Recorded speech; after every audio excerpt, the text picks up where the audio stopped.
फौजियों तक पहुंच भी गए और किसी ने देखा भी नहीं। उन्होंने हमला किया और मेरे आदमी को पता भी नहीं चला। मेरे सारे मंसूबे खाक में मिलके रह गए हैं। मैं नहीं छोड़ूंगा।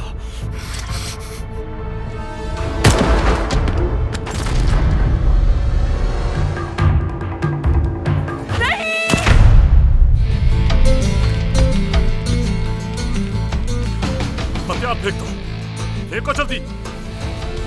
हाथ ऊपर करो और मेरी तरफ आओ।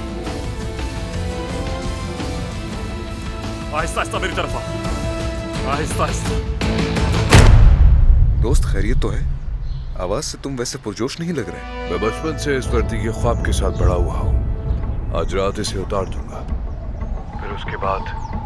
भाई क्या बोल रहे हो तुम? खैरियत तो है? क्यों उतारोगे वर्दी? अल्लाह हाफिज।